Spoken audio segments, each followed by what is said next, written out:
আসসালামু আলাইকুম। কেমন আছেন সবাই? আশা করি ভালো আছেন। এই তো আমার প্রজেক্টে আসলাম। এই পাশটায় ওই লতি কচু লাগিয়ে দিয়েছি, একদম এই পাশ থেকে একদম শুরু করে একদম ওই মাথা পর্যন্ত, একদম ওই মাথা পর্যন্ত। যাই হোক, যেটা লাউ গাছ, যে নতুন লাউ গাছ লাগানো হয়েছে, আশা করি এটা ভালো হবে। আম গাছ,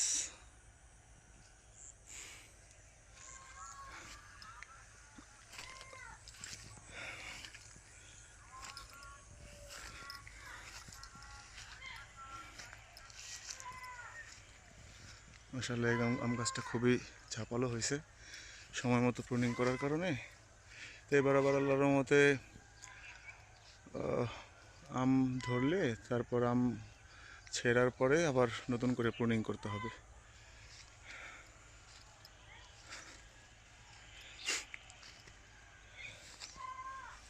নারকেল গাছ,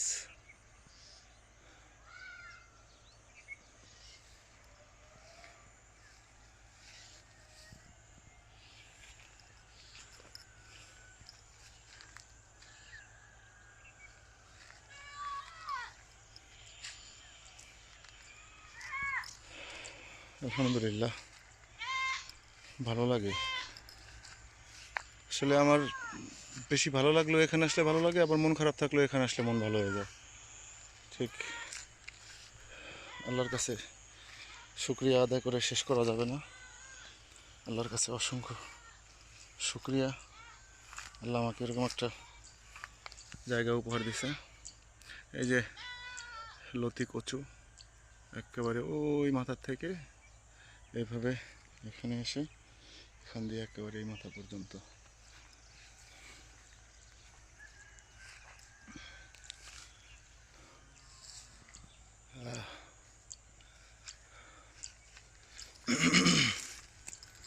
এই যে আমার একটা কদবেল গাছ। আসলে কদবেল গাছ প্রথমে আমি দুইটা লাগিয়েছিলাম। দুইটা লাগানোর পরে ভাবলাম যে খাওয়ার জন্য ওকে। পরে একদিন হঠাৎ কদবেল কিনতে গেলাম। কদবেল কিনতে যাওয়ার পরে সেই দোকানে, কয়েকটা দোকান খোলার পরে একটা দোকানে পেলাম। তো তিনটা কদবেল, আমি তিনটাই নিয়ে নিই। কত হবে? 100 টাকা, 120 টাকা হবে। কারণ দোকানদার 300 টাকার নিচে তিনটা কদবেল দিবে না। কি একটা অবস্থা!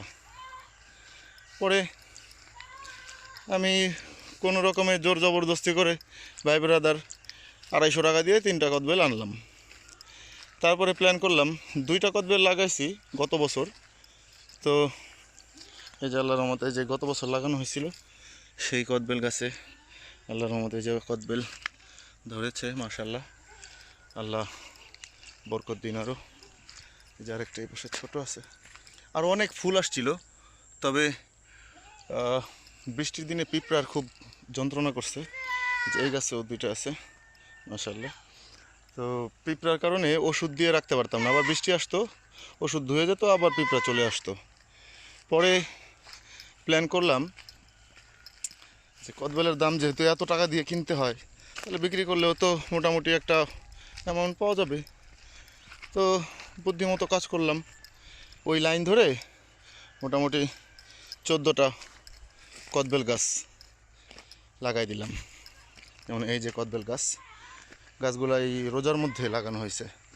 ছোট ছোট গাছ ছিল, আল্লাহর মতেই তো বড় হয়ে গেছে। এগুলোর মধ্যে পিঁপড়ার খুব আক্রমণ ছিল, যার কারণে গাছগুলা যতটা রুষ্টপুষ্ট হওয়ার কথা ছিল ততটা হয় নাই।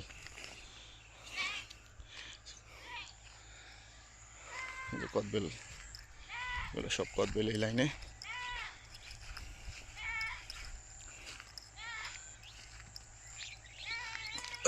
আল্লাহ যদি চায় আগামী বছর ইনশাল্লাহ কদবেলের ফুল এবারই আসছিল।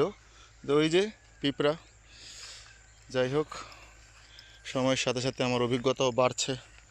সেই অভিজ্ঞতার আলোকে আগামীতে কিভাবে যত্ন নিতে হয় আমি আগের চেয়ে আরও ভালো বুঝি। যত্ন নিব ইনশাল্লাহ। শুধু দোয়ার দরকার, সবাই দোয়া করবেন। আর এই লাইনটা হচ্ছে আম গাছের লাইন, পাশে আম গাছ লাগানো হয়েছে একেবারে এখান থেকে একেবারে শেষ পর্যন্ত আম গাছ আল্লাহর রহমতে অনেক আছে। আর এখানে 1 2 3 4 5টা আনার গাছ। এই আনারটা কি পাকছে? আচ্ছা, আনার আসলে পাকলে কিভাবে বোঝা যায় এটা আমি জানি না, আর এটা একটু স্টাডি করতে হবে। এই যে এটা মাশাআল্লাহ বড় হয়েছে কিন্তু পাকে নাই মনে হয়। যাই হোক, আস্তে আস্তে অভিজ্ঞতা বাড়লে তখন হবে। আর এই পাশে এই যে খুঁটিগুলো দেখছেন, এই খুঁটিগুলোর মধ্যে আমি এই ড্রাগন লাগিয়ে দিয়েছি। তো এবার ড্রাগন ফুল আসছিল বেশ কিছু। ওই যে সমস্যা একটাই, পিঁপড়া। বৃষ্টির মধ্যে ওষুধ দিয়ে রাখতে পারিনি। পুরো ডান হয়তো দেওয়া উচিত ছিল নিচে। যাই হোক, পরবর্তীতে দেখা যাবে।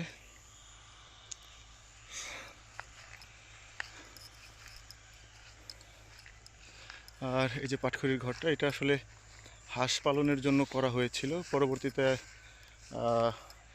এক দুর্বৃত্তকারী ব্যবসায়ী, হাঁসের ব্যবসায়ী, তার কাছ থেকে কিছু হাঁস নিয়েছিলাম। তার 80% হাঁস আমার মরে গেছে 1 সপ্তাহের মধ্যে।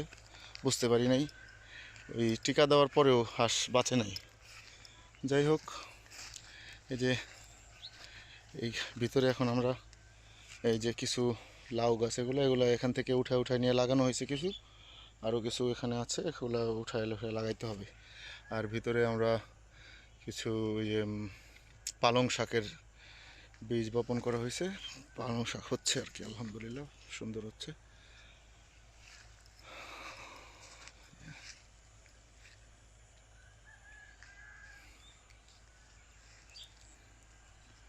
পানি অনেকটা কমে গেছে এখন।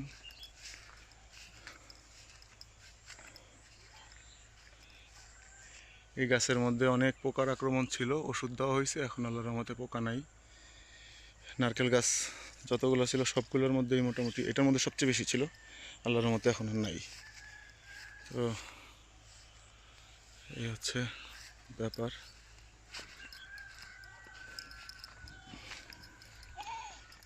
আর এই যে হচ্ছে আমার ছাগলের ঘর।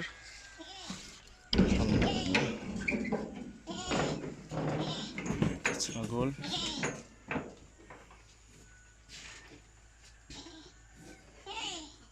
এই ছাগলটা আল্লাহর রহমতে বাচ্চা দিবে খুব তাড়াতাড়ি।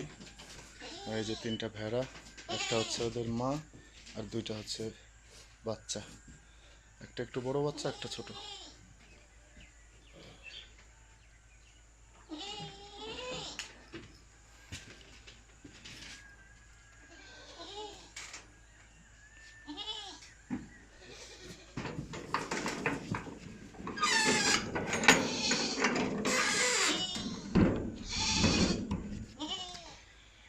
আর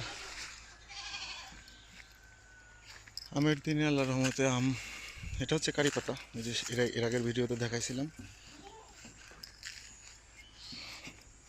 এবারে বৃষ্টিতে আসলে বেকু দিয়ে মাটি কাটা হয়েছিল। বেকু দিয়ে মাটি কাটলে হয় কি, ওই নিচে ফাঁকা ফাঁকা থেকে যায়, তো যার কারণে মাটির রসটা গাছ ঠিক মতো টানতে পারে নাই। আর এবার যখন বৃষ্টি হলো, অনেক বৃষ্টি হলো, তো মাটি নরম হয়ে প্রায় সবগুলা গাছ বাঁকা হয়ে গেছিলো। যার কারণে গত বছরই আমার সবগুলো গাছের সাথে খুঁটি লাগানো ছিল, সেগুলো আবার সরাই দেওয়া হয়েছিল, যে সুতা দিয়ে বাঁধা হয়েছিল। তো গাছ মোটা হয়ে যাওয়ার কারণে সুতা টাইট হয়ে যায়, তো সুতা কেটে দিয়েছিলাম। তো পরবর্তীতে গাছ সব কাত হয়ে গেছিলো, পরে আবার আল্লাহর মতো সব ঠিকঠাক করে নিচে মাটি দিয়ে আবার নতুন করে গাছ বেঁধে দিয়েছিলাম। এখন আবার নতুন করে গাছ কেটে দিয়েছি, সুতা যত ছিল। এটা তো আপনাদের দেখিয়েছি। আমার এই কমলা গাছটা সম্ভবত বাঁচবে না, এটা